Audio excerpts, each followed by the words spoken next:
Hi friends, welcome back. तो मैंने कल के वीडियो में आप लोगों को बहुत ही इम्पोर्टेंट इन्फॉर्मेशन दी थी, जिसमें मैंने आप लोगों को क्लियरली ये बताया था कि किस तरह से डिजी पे अगर पैसे नहीं भी हैं तो भी जो है डिपॉजिट का ऑप्शन काम कर रहा था। काफी सारे लोगों को ये बात समझ ही नहीं आई और उस पे उन लोगों ने प्रतिक्रिया देनी शुरू कर दी। मैं वीडियो को शुरू करने से पहले कुछ चीजें आप लोगों को इन डिटेल पहले समझाना चाहती हूँ और इसके बाद एक बहुत ही इम्पोर्टेंट इंफॉर्मेशन इसी चीज से जुड़ी हुई आपको देना चाहती हूँ। सबसे पहले मैं ये बता दूं कि हुआ क्या था। हुआ ये था एक्चुअली कि डिजी पे आप में से जो भी यूज करते हैं उनको पता होगा कि कैश डिपॉजिट का ऑप्शन चालू किया गया था 3 बैंकों के लिए। और अगर आपके वैलेट में पैसे नहीं भी हैं तो भी आप इन 3 बैंकों पे पैसे ट्रांसफर कर पा रहे थे।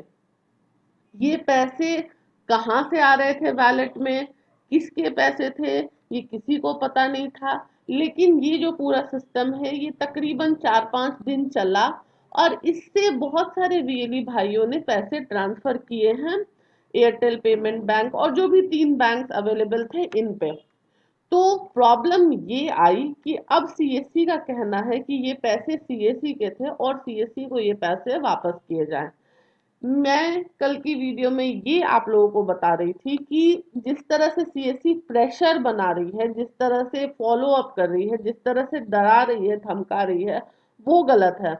मेरा टॉपिक ऑफ डिस्कशन ये कहीं पे भी नहीं था, ना है कि बीएलई ने सही किया या गलत, या फिर बीएलई को ये पैसे वापस करने चाहिए या नहीं।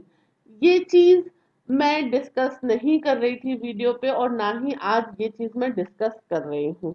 तो आप लोगों को जिनको भी ये बात समझ में नहीं आई थी मैं उनको क्लियर कर देना चाहती हूँ कि इस तरह की चीज हुई। अगर आप ये समझें कि अचानक से पैसे की बारिश हो गई थी कुछ वीएलई की जिंदगी में, तो वो बात भी कहना गलत नहीं होगा, क्योंकि आप पैसे डाल नहीं रहे हो वैलेट में लेकिन आपके वैलेट में पैसे आते चले जा रहे हैं, आते चले जा रहे हैं, लाखों के ट्रांजैक्शन हुए इस वजह से। तो ये था सारा मांझरा। अब मैं आपको ये बताती हूँ कि इसके बाद हुआ क्या। मैंने कल की वीडियो में आपको कॉल रिकॉर्डिंग भी सुनाई थी कि किस तरह से DM state team state head follow up कर रहे हैं और प्रेशर बनाया जा रहा है कि ये पैसे वापस किए जाएं सीएससी को। वैलेट में आज की डेट में इस तरह से निगेटिव बैलेंस दिखाई दे रहा है। जिन भी वीएलई भाइयों ने ट्रांजैक्शन किया है अब उनके वैलेट पे इस तरह से निगेटिव ट्रांजैक्शन दिख रहा है। तो यहाँ पे आपको समझ में आ गया होगा कि ये जिन वीएलई भाई का स्क्रीनशॉट है उन्होंने 4,49,581 का ट्रांजैक्शन किया, किसी और की अकाउंट में ट्रांसफर किया अमाउंट, लेकिन ये अमाउंट जो है अब वैलेट पे निगेटिव दिखा रहा है। जब ये पूरी प्रक्रिया चल रही थी तब ये निगेटिव नहीं हुआ था, तब यहाँ पे वैलेट पे बैलेंस जीरो ही था, ना तो वो निगेटिव था ना ही इसमें कोई अमाउंट दिखाई दे रहा था। अब आप में से जितने भी वीएलई भाइयों ने इस पूरे प्रक्रिया में भागीदारी ली है, जिन्होंने भी इस तरह से ट्रांजैक्शन किया है, अगर आप पैसे वापस भी करते हैं सीएससी को तो आपको इसका प्रूफ लेना होगा सीएससी के माध्यम से।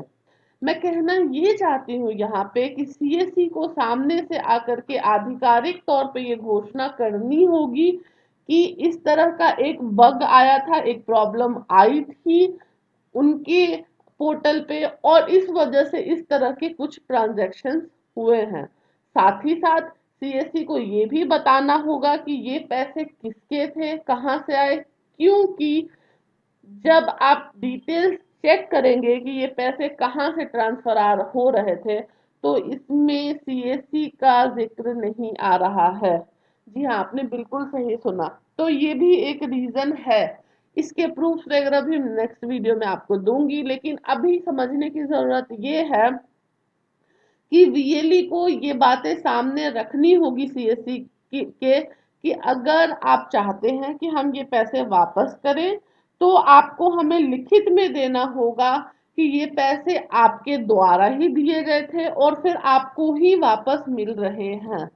दूसरी बात जो एक लिखित में लेने की जरूरत है वीएलई भाइयों को, वो ये है कि जिस तरह से ये ट्रांजैक्शन हुआ उसमें बहुत सारे वीएलई भाई खुद नुकसान में चले जा रहे हैं। रीजन ये है कि उनको ये पूरा जो मांझरा है वो समझ में नहीं आया, उनको चीजें मिस इंटरप्रेट की गई दूसरों द्वारा और उनसे भूल हो गई। तो इस मामले में क्या होगा कि वीएलई बिना मतलब के, कुछ वीएलई भाई बिना मतलब के बलि का बकरा बन जाएंगे और फिर उनको काफी ज्यादा नुकसान सहना पड़ेगा। तो इसीलिए उन वीएलई भाइयों को कड़े तौर पे ये बताना पड़ेगा सीएससी को कि हमारी इसमें कोई गलती नहीं है। जो भी इसमें इन्वॉल्व है उसका नाम क्लियर क्लियर आप बता सकते हैं।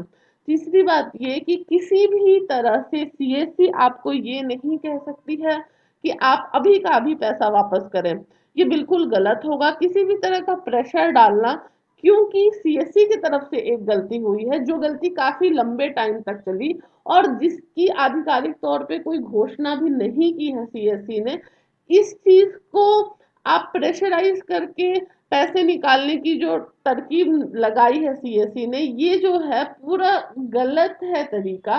और इसीलिए सीएससी को जो है ये अगेन मेल पे या फिर प्रॉपर सर्कुलर के थ्रू ही इन चीजों को सामने रखना चाहिए, ताकि वीएलई भी कल को अपने पास एक प्रूफ रखें कि उनके साथ क्या हुआ है क्या नहीं। अगर आप में से कोई वीएलई भी इस तरह की किसी प्रॉब्लम से जूझ रहे हैं, आपको भी धमकी भरे कॉल्स आ रहे हैं या फिर मैसेजेस आ रहे हैं, आपके भी ऊपर प्रेशर बनाया जा रहा है, तो आप लोग प्लीज, नीचे मैंने एक ग्रुप का लिंक दिया है, वहां पे ज्वाइन होके अपनी समस्या मुझे बता सकते हैं। काफी सारे लोग वहां पे जुड़े हुए हैं। साथ ही साथ मैं आपसे ये भी निवेदन करूंगी कि आप लोग कोई भी गलत कदम ना उठाएं प्रेशर में आकर के। अगर सीएससी प्रेशराइज करती है तो आप मुझे बताएं, बहुत सारे तरीके होते हैं जिससे इन सारी चीजों को हैंडल किया जा सकता है, टैकल किया जा सकता है, लेकिन वो तभी पॉसिबल होगा जब मेरे पास पूरी जानकारी मौजूद होगी। कल की वीडियो में काफी सारे लोग ये कह रहे थे कि अगर तिजोरी खुली रख दी जाए तो इसका मतलब ये नहीं है कि कोई चोर आकर चोरी कर ले। तो मैं ये बताना चाहती हूँ कि सीएससी को भी कोई हक नहीं है कि वो वीएलई भाइयों के पैसे 6-6 महीने 8-8 महीने अपने पास रखे, उल्टे सीधे टर्म्स एंड कंडीशंस लगाए, यूसीएल के नाम पे बीसी एक्टिवेट करे, बीसी के नाम पे वो बोले कि अगर आप इतना ट्रांजैक्शन नहीं करोगे तो सीएससी आईडी बंद हो जाएगी। कहने का मतलब ये है यहाँ पे कि गलती तो हुई है, लेकिन आप ये भी समझे कि किन मनस्थिति में किस कारण से ये सारी प्रॉब्लम्स आई है। आपको ये चीज हमेशा समझनी होगी कि ये प्रॉब्लम कोई 1 घंटे के अंदर अंदर रिजॉल्व नहीं हुई थी। तकरीबन 4-5 दिन ये पूरा जो है मामला चला और इसके बाद भी सीएससी ने इसकी घोषणा नहीं की है अभी तक। तो ये सारी जानकारी मैं आपको इस वीडियो के माध्यम से देना चाहती थी। इस वीडियो को बनाने का मेरा मकसद ये है कि आप सब वीएलई भाई जो परेशान हो रहे हैं वो परेशान ना हो, और मुझे प्लीज प्लीज अपनी प्रॉब्लम जो है ग्रुप के जरिए या फिर ईमेल के जरिए मुझे बताएं, मुझे कांटेक्ट करें, ताकि मैं आप लोगों को प्रॉपर गाइडेंस दे सकूं। उम्मीद है ये वीडियो आपको पसंद आई होगी। पसंद आई तो वीडियो को लाइक कर दीजिए, चैनल को सब्सक्राइब कर लीजिए। Thank you.